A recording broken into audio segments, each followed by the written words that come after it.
Breadbox Media programming is brought to you by. It's so much more than just a profile picture. At Catholic Singles, our platform offers you many opportunities to get to know the person behind the picture. Sign up today at CatholicSingles.com. Good News Ministries of GNM.org. It's the Catholic place for growing your faith. Good News Ministries will provide you with faith-building reflections, virtual retreats, prayer resources, and lots more. All of it is free. Visit gnm.org today.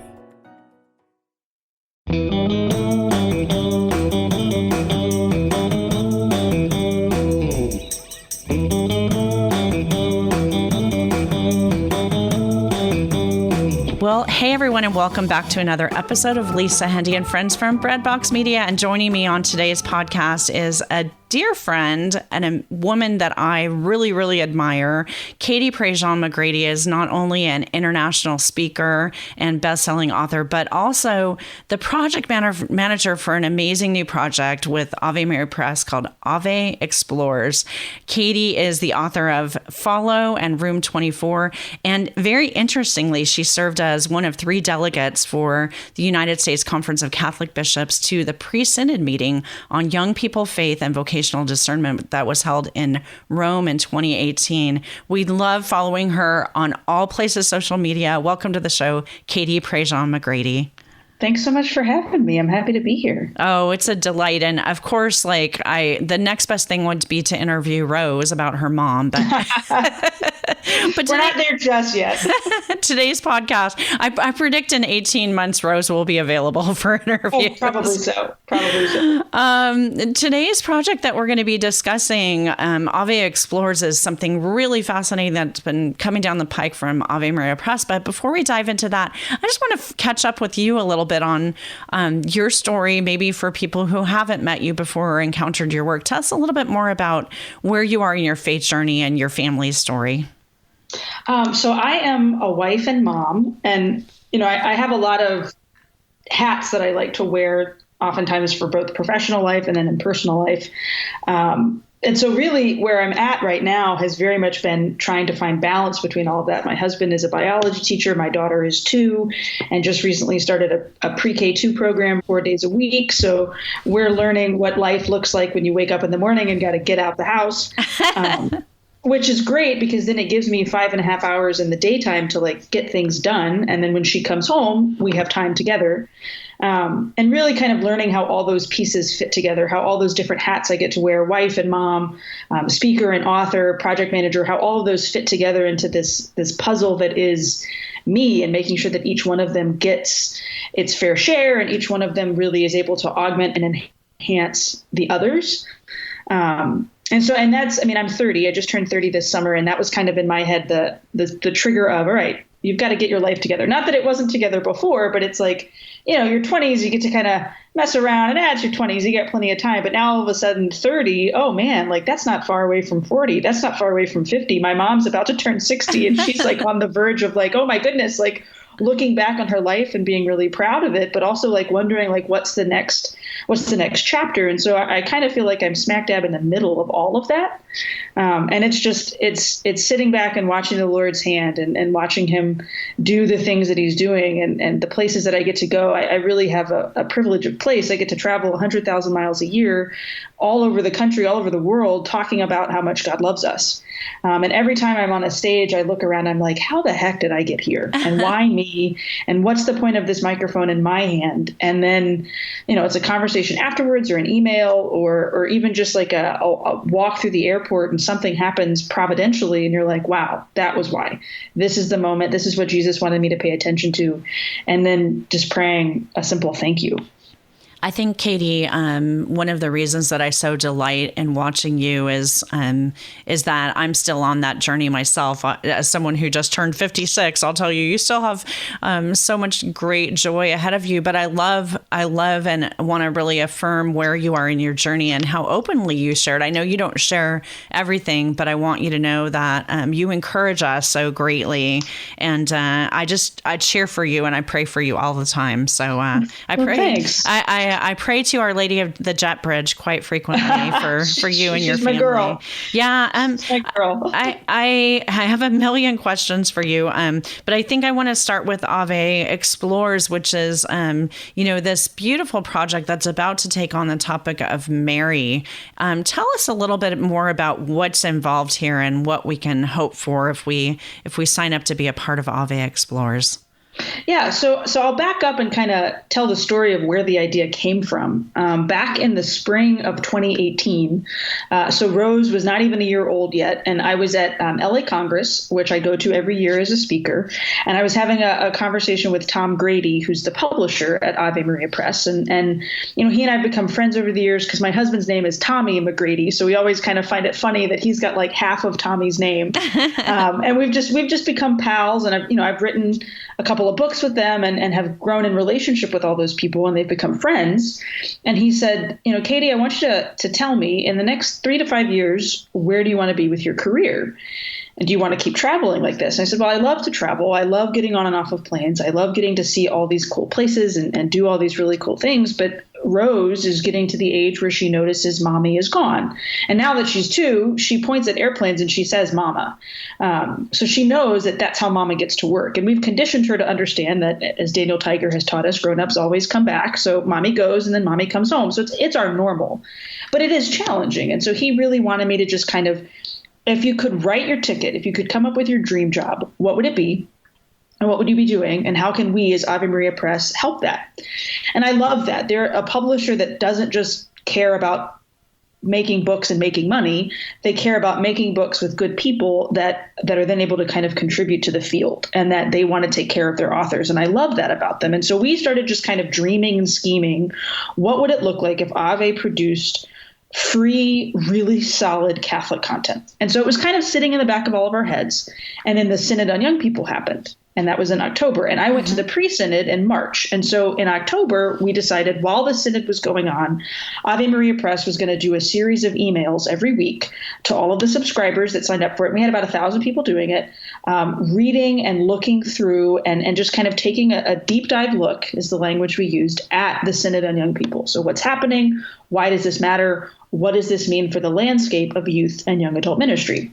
So that led to a deeper conversation. Well, what would it look like if we did this on other topics? What would those topics be? What would this provide for the church? What would this provide for normal, faithful, everyday Catholics who go to Mass on Sunday and love Jesus and have crucifixes in their homes and want to be better Catholics? And what would it look like for people who want to get to know things about the Catholic faith, maybe new converts or people who are thinking about converting, or non-Catholic brothers and sisters who are curious and want to learn, and maybe there's some seeds that are planted. And so we sat down and just kind of visioned it. And then again at LA Congress in 2019, we put pen to paper and decided this is how we want it to look. And as we started discerning, Mary just kept coming up as this needs to be the first topic. I mean, and we were talking about doing everything, and we've got more series planned, stuff on Catholic art and architecture, stuff on social justice, stuff on mental health from the lens of the Catholic Church, all sorts of stuff, literature and television and just all these topics. But we knew we needed to start with something that was both captivating and inviting and also familiar. And Ave Maria Press, right? Hail Mary Press, for lack of a better way to put it. Why the heck not pay attention to Mary first? And I like to think she's looking down, smiling, and kind of giving us that Marian wink of like, I knew this is what you were going to do. It's just like the moment at the wedding at Cana where she goes up to Jesus and goes, they have no more wine, right? Like Mary just kind of like tapped us on the shoulder and was like, you're going to talk about me.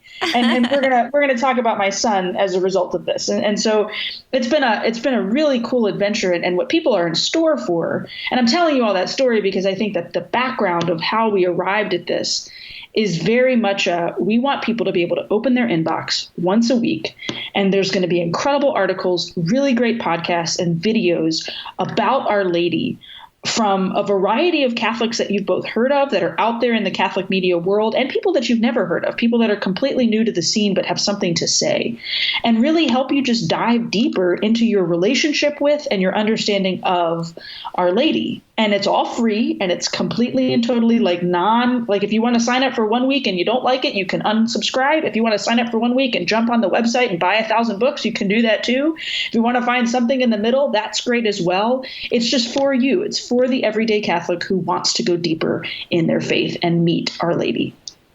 Beautiful. I love that Ave has arrived at this formula, because I think we see all of our Catholic publishers acknowledging the fact that, or at least the smart Catholic publishers, acknowledging the fact that people take in their information and their education differently these days than they did 25 years ago. And I can affirm Tom's spiritual mentorship in my own writing, and recognize as a fellow Ave author that their interest in developing voices within the church is not to do sort of one book and then sell as many as we can and then move along. That they're really looking to develop voices within the church that will be long-standing, people who accompany you on your spiritual journey. And so I love that they've recognized that, through this, that they can kind of reach out to, with you at the helm, using new voices, finding trusted older voices, and growing this. So what will each week's email look like when it comes? Yeah, so it'll be right at the top, kind of an overview of here's what's in this email, articles, just kind of quick little summaries. And then every week there'll be 3 articles and a podcast or a video, sometimes both a podcast and a video, depending on how the editing process happens on my end. But 3 articles at minimum and a podcast or video that takes a different approach to Mary. So like week 1 is very much an overview. Here's Mary, here's why she matters, and here's how you can talk to your non-Catholic friends about Mary and why she's so important to us. One of the weeks we talk about Mary in the life of the family. I'm really, really excited about that one. One week we take a look at how Mary is a model of authentic femininity and how Joseph is a model of authentic masculinity. And I'm really excited about that because we've got Claire Swinarski, the host of the Catholic Feminist podcast, and then Patrick Nevy, a recent grad of Franciscan, who are going to kind of help us with that topic. We've got a really cool article in there one of the weeks about Mary and pop culture and ways that Mary has kind of appeared in television and movies and music without us even realizing it. And that's from Maria Johnson. And I'm really excited about that one. And then kind of in the midst of all of that, I'll be doing videos very similar to how I did for the first Ave Explores on the Synod, where it's basically just I'll kind of take a topic or a phrase from of an encyclical and just unpack it with our viewers. I actually just scheduled right before we hopped on this recording.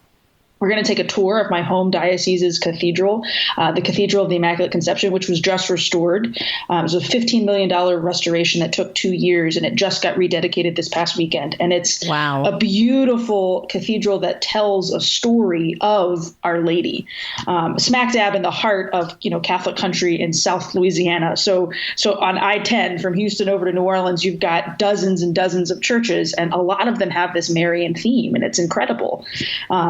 And so what readers can expect is that this is not super threatening and it's not super overwhelming. It's very much bite-sized chunks of explanations and explorations of Our Lady. And so they'll come into your inbox every Tuesday starting October the 15th and running into right before the week before Thanksgiving.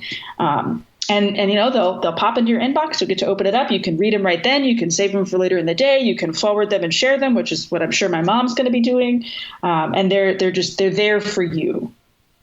I'm hoping that there'll be a dialogue that builds up around these, that it's not just something that we consume for ourselves. You mentioned your mom sharing them. And I think that's one of the great gifts of social media now, that, that you can take something that you're inspired by and not just share it, but also start a conversation about it. How do you foresee that playing out, Katie, as someone who loves using social media?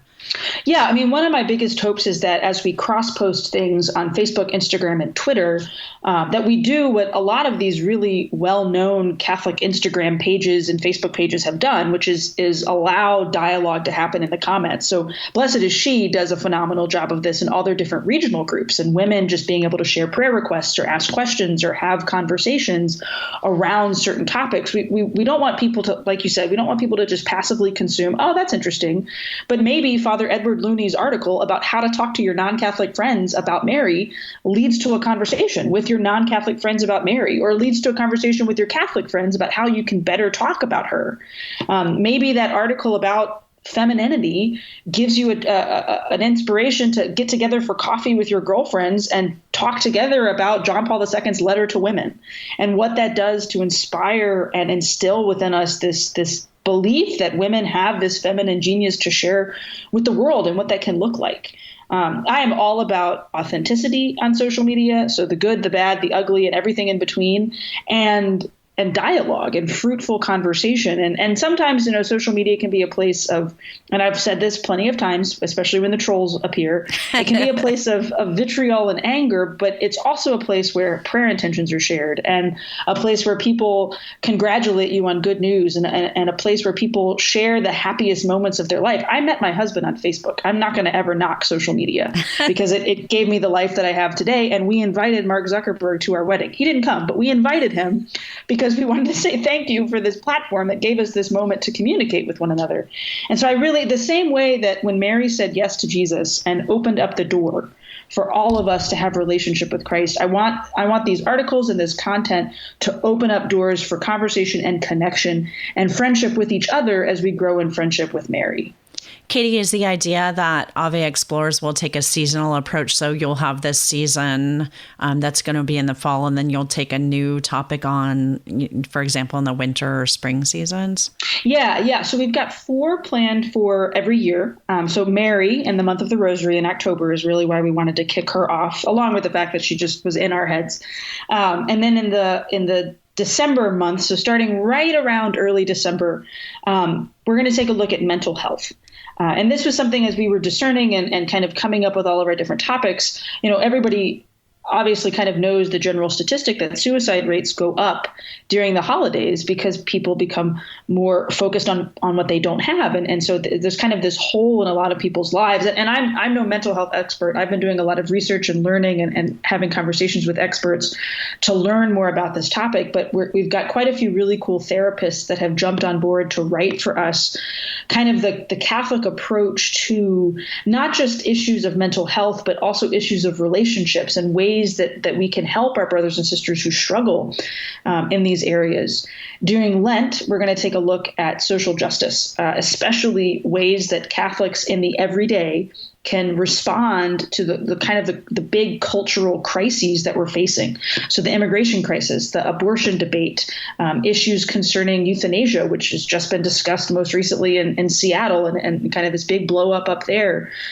Ways that we as Catholics can get boots on the ground into these issues that do concern us, both on a large level, but also on a local level. And then we're going to begin the summer, so right around May into June. And I'm really, really excited about this one. We're going to do a look at Catholic art and architecture across the United States and basically give like a pilgrimage guide to different areas of the country. So churches you can visit and really cool Catholic things going on that you can do with your family or with a group of friends, and kind of what's the story of our faith being told in the buildings and in the holy sites in this land that we have, and how can we go see them and live our faith there. So yeah, seasonal approach, topical, based off of kind of what's going on in the zeitgeist, and then what was really speaking to our hearts as we were planning out these series. And you'll be building a full compendium so people can go back later on if they missed one of the seasons and dive in more deeply. That's amazing. So how can people sign up? I know this because I just did it right before we talked, but how would you advise that people become a part of it?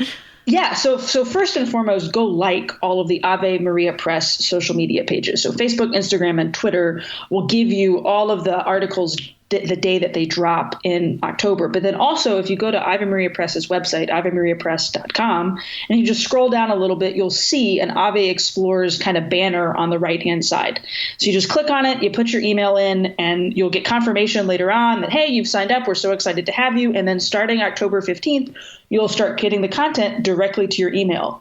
And I'm happy to admit I am the worst about email. It takes me forever to reply. I've got about 650 right now sitting in my inbox, some of which have been read and don't need a response, but I haven't archived them yet because I'm a millennial and just text me. That's the quickest way to get in touch.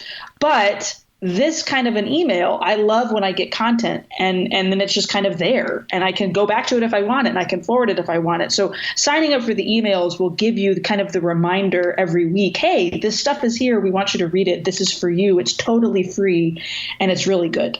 Yeah, and don't worry, friends, we'll have a link in our show notes at lisahendey.com for you to get a hold of that email sign up and also to all of the Ave social media and especially to Katie's social media because you don't want to miss following her.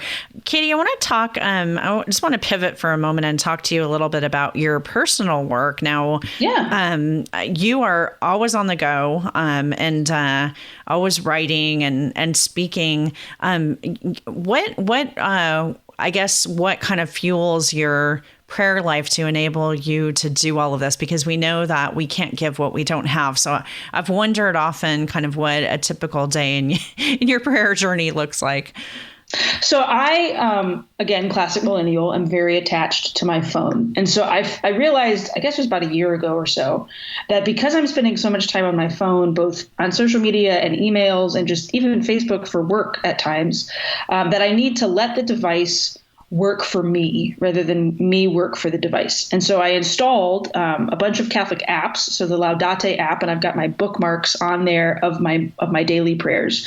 So before my feet even hit the ground, I've done my morning offering. I've read the gospel for the day and kind of thought about, okay, what line is speaking to me? What do I need to kind of have in my head as I'm moving through my day, which since Rose started school has become a little more structured and routine and organized. But before she started school was very much okay, how can I be more patient? How can I be more focused on her? How can I be a little more open to the surprises of the day kind of thing?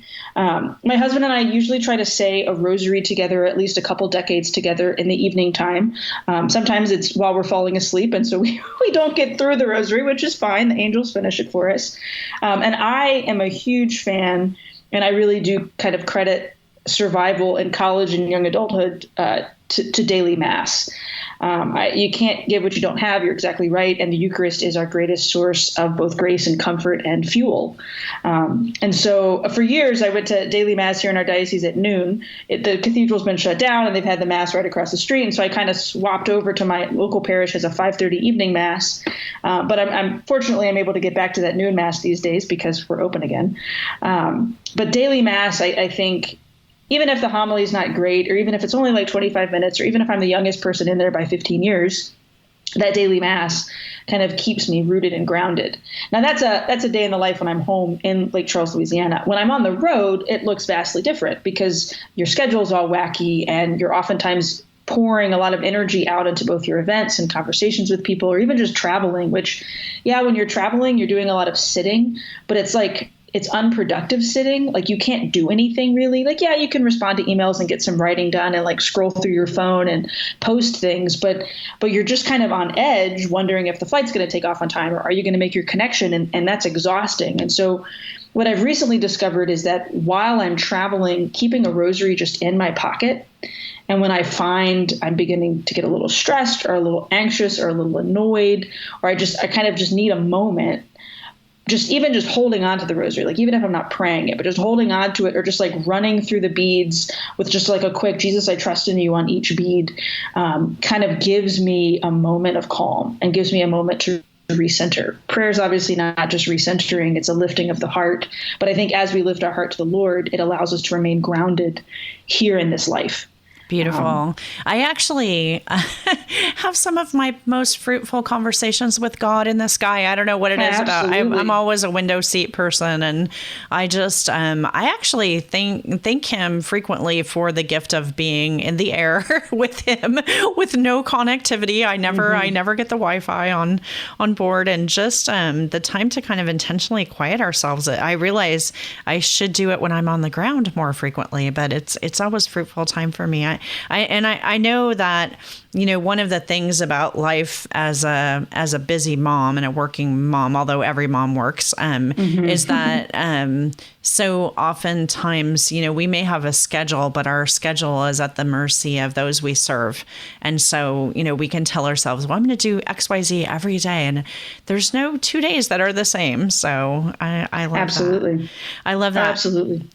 So talk a little bit about any speaking engagements that you have coming up. We watched you this summer be all over the place because of it was sort of the season for that. Are there any places where people can catch you this fall?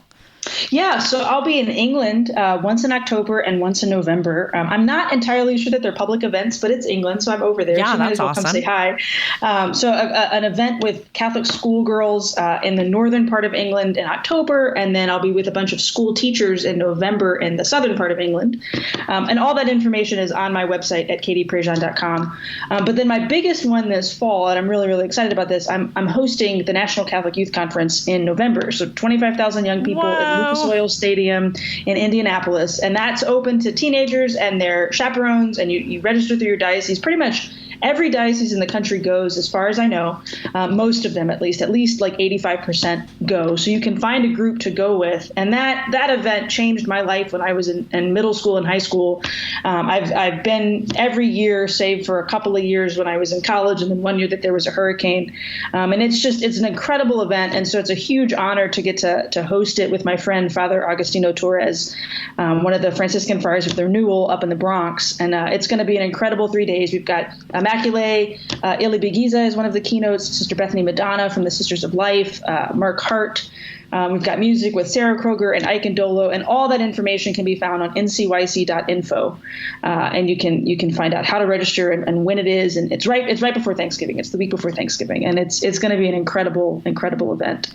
If you can imagine for a moment 26,000 youth and young adults and their loved ones on their knees on concrete in adoration before the Blessed Sacrament, life-changing, absolutely. Oh, yeah. Incredible. And I'm so thrilled to hear that you're going to be that person down on that stage that we'll see on the Jumbotron. Mm-hmm. I'm sure you've already picked out your cool outfit for well, I'm working on it. I told my husband it's a round stage, and like most of the time on a stage, like you've got a background, but this is a round stage. So it is an arena where NFL football is played.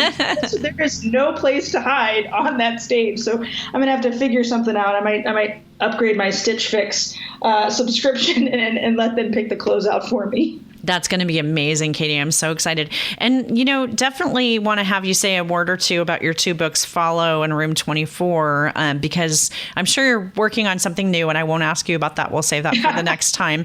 But what folks can discover when they pick up these really special books from Ave Maria Press?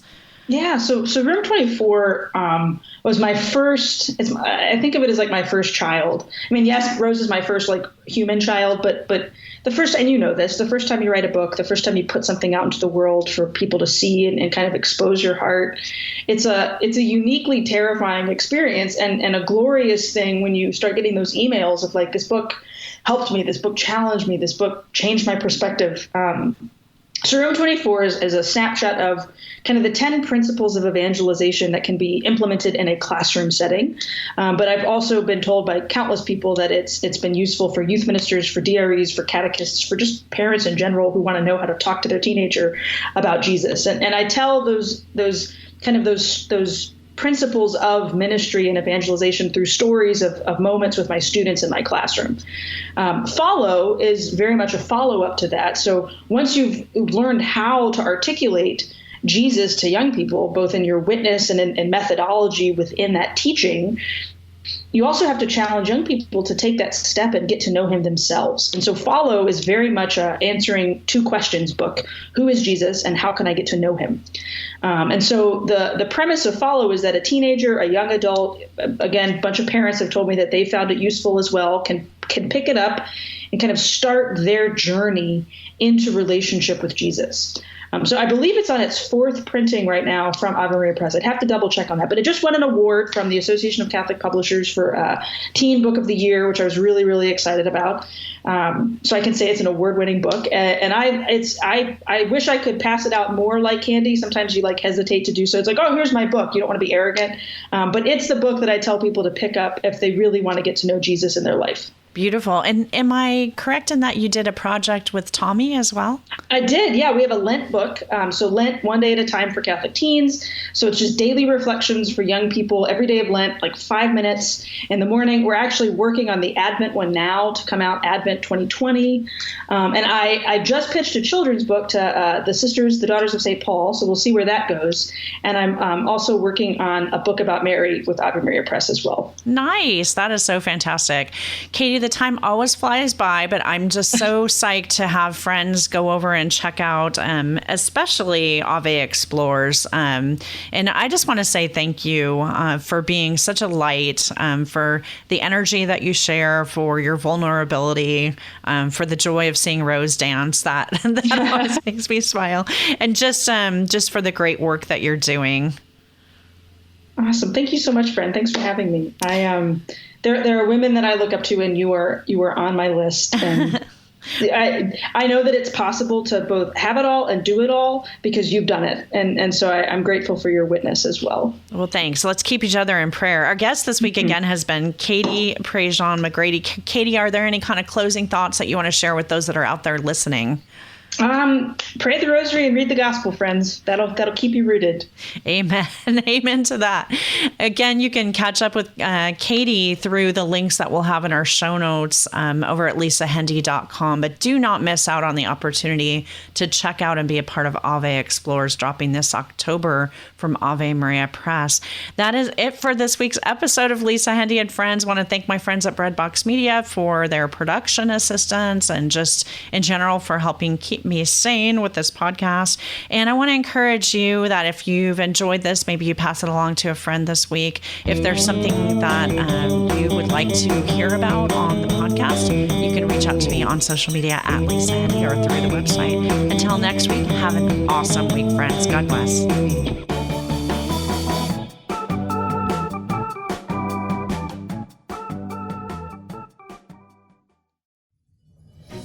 I'm Father Dwight Longenecker. I hope you've enjoyed listening to some of my podcasts here at Breadbox Media, but today I'm speaking to you about a different opportunity.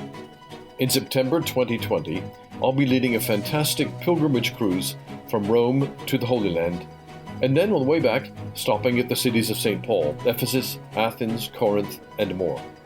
While we're at sea, I'll be lecturing on the Gospels, history or mystery. When we're on land, I'll invite you to join me as we visit all of the holy sites, celebrating Mass, worshiping together, and having a wonderful time of fellowship.